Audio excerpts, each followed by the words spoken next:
I often remember my dreams, or at least very, very specific portions of it.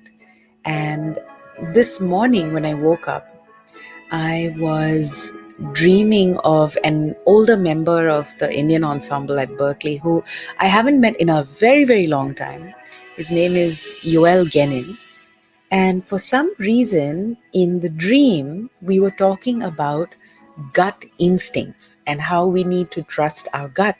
So I just, I woke up. It was about 15 minutes before my alarm was to go off. But I woke up, I was so kind of fresh, and I thought, okay, I'll trust my gut. I didn't exactly know what area I was meant to apply this to, but I just thought, okay, I'm going to trust my gut. And then right after, I felt my gut telling me to text UL. And so I did. And his reply was that he really thought it was a good, timely message for him.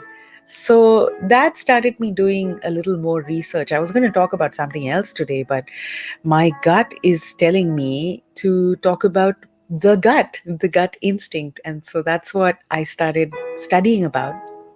And one of my favorite speakers as well as authors, Simon Sinek, he has a concept called the golden circle, and it encapsulates why, how, and what. And Simon says every single person, every organization on the planet, they know what they do 100%. If you ask someone, what do? You have the answer. Some know how they do it, whether they call it a USP or a differentiating factor or a very unique process that they have.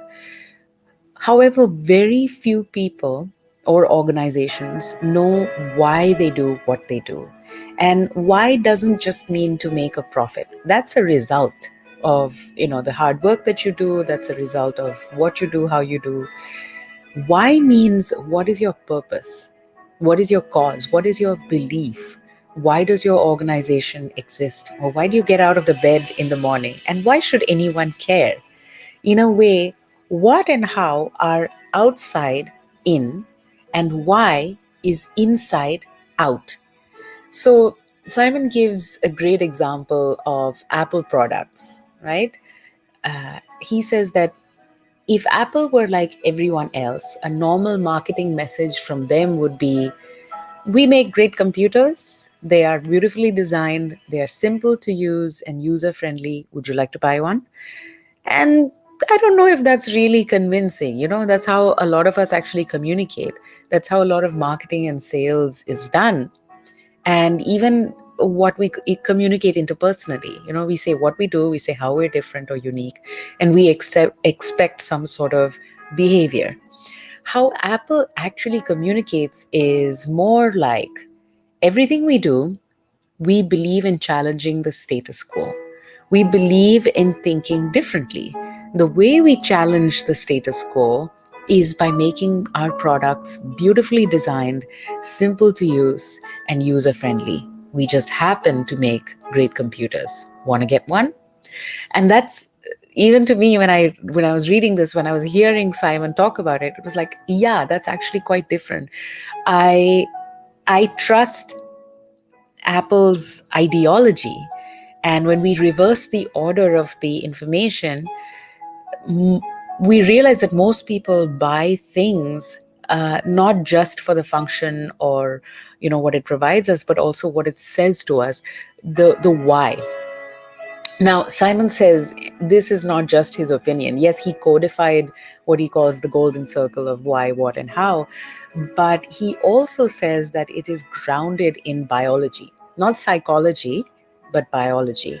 And he says, if you look at the cross section of the human brain from top down, the human brain is actually broken into three major components that correlate perfectly with the golden circle: why, what, and how. He says our Homo sapien brain, our neocortex, corresponds with the what level. The neocortex is responsible for all our rational and analytical thought and language. The middle two sections make up our limbic brains, and our limbic brains are responsible for all of our feelings like trust and loyalty. It's also responsible for human behavior, all decision making, and it has no capacity for language. So, in other words, when we communicate from the outside in, the what and how, people can understand a lot of information or data or features. It doesn't drive behavior. When we communicate from the inside out, which is the why, we're talking directly to the part of the brain that controls behavior and allows people to feel things. This is where gut decisions come from. Somebody can give you all the facts and figures, and yet you might say, I know what the facts are, but it doesn't feel right.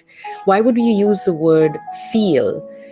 Because the part of the brain that controls decision making doesn't control language. The best we can muster up in that situation is, I don't know, but it just doesn't feel right. Sometimes people say that they're leading with their heart or their soul, but Simon says actually it's not the heart or the soul that is controlling your behavior. It's all happening in the limbic brain, the part of the brain that controls decision making, gut instinct, and not language. So, gut instinct, or I would say intuition, is your immediate understanding of something. There's no need to think about it or get another opinion. You just know. Your intuition arises as a feeling, also sometimes within your body, that only you can experience. Maybe it's it's your your jaw clenching, or something very personal that no one else can weigh into, because they're not you. You alone have to make that call. And because of this, trusting your intuition is the ultimate act of trusting yourself. So, what gets in the way of trusting our gut, trusting our instinct? Number one is overthinking. And I'm sure there's so many people online. I definitely overthink at times, not always, but there are lots of things that I will analyze. Intuition is defined as the ability to understand something instinctively without the need for conscious reasoning. So, overthinking is actually one of the biggest interferers. Putting excessive thought into every decision and walking through countless scenarios and outcomes can lead us away from our gut instinct. In this case, our thought process is actually not flowing freely or organically, but is following a specific agenda. You may already have made your mind up about something, but then you're going to overthink and then confuse yourself. You overwhelm yourself, and then you get into this dizzy state of no clarity. And that situation is called analysis paralysis or analytical paralysis, right? It actually leads us to be out of touch with our gut instinct. Second one is should. Should enters the picture when you're thinking about your behavior in a lens colored by rules, preferences, expectations that someone else has set, rather than looking inwardly for our why. When we look inwardly, we ask different questions. How will I feel about myself if I do this? The word should often shifts the focus away from you, away from your internal side, and they distance us from intuition. Third one is if there's a loved one or an authority figure that you want to take their needs, wants, or opinions into account. Often, the person who has the greatest power uh, over you could eclipse or cloud your gut instinct, because you want their love, you want their approval, you want to not let them down. So this could be a parent, it could be a significant other, it could be a teacher, it could be a boss.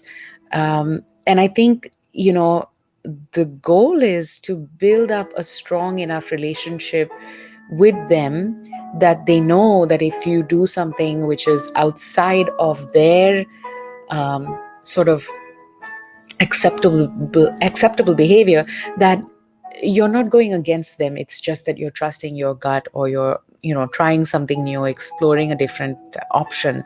So really also testing those waters and making sure that you're not always kind of beholden to someone like an authority figure in your life. I think that's really, really important. And then fourth is prejudices, unconscious biases. You only know if you're biased about something if you stop to think about what your past experiences or your background have done to shape your beliefs. What are the stereotypes you hold? Are they really true, or is it just, a matter of your upbringing? And questioning that is great, because your gut instinct might be completely different than what you were taught to believe. So taking the time to question. um, Fifth is when you want something super badly, when you're really hungry for something, whether it's love or acceptance or children or social status or something else, that, you have this really extra strong desire to fill a gaping need in your life. And this might cause you to overlook or ignore red flags along the way. If you're too attached to one outcome, even if your gut instinct is at odds with what you want, most of the time you'll ignore your intuition in a way because you're blinded by this one particular outcome that you want. But there may be other outcomes to consider. And of course, trauma can cloud our intuition, because when we go through trauma of any kind, we often stop trusting ourselves. And since trusting our intuition is the same as trusting ourselves, when you've been through some trauma, it can be a struggle to trust your instinct, to trust your gut. And so dealing with trauma is, again, really, really important, whether it's talking about it, processing it, journaling about it, getting a therapist, whatever it is.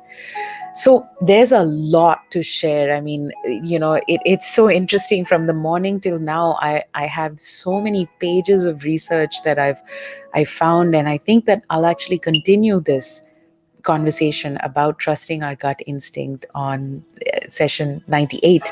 So, in the meantime, let's breathe together.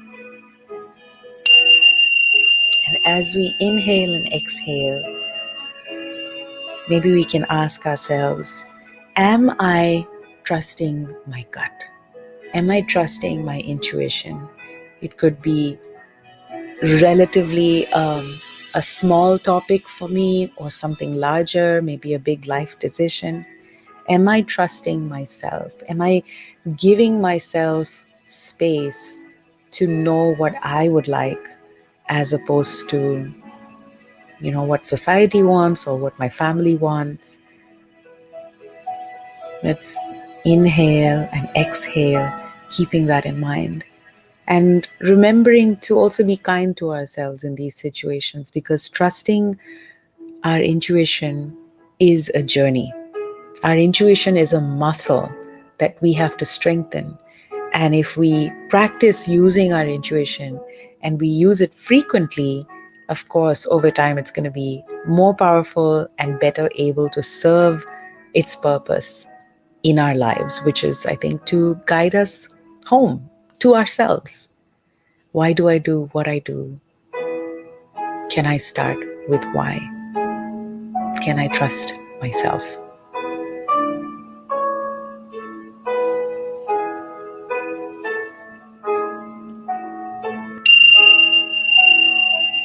All right, beautifuls. Let me know about your gut instincts. Maybe there are incidents that you've gone through where you had all these other things that maybe you thought you must do, you should do, you ought to do, you need to do, and your gut pulled you in a different direction. I want to know where it has served you, because I think these stories are so powerful and so important for us to grow and evolve and be, in our center much, much more. I wish you the best day. Sending you so much love. And thank you for being here with me. I'm so happy to see lots of people that I haven't seen in a while. Rita, you're back. Hi, Lakshay. Farhan, welcome back. Ajit, great to see you. Mom and dad, of course. Nalini, Prabhat. So happy to see everybody. Sunny, all of you dear people. Thank you so much for being here. And yeah, let me know. I'd love to know about your stories. All right. Bye. Ciao.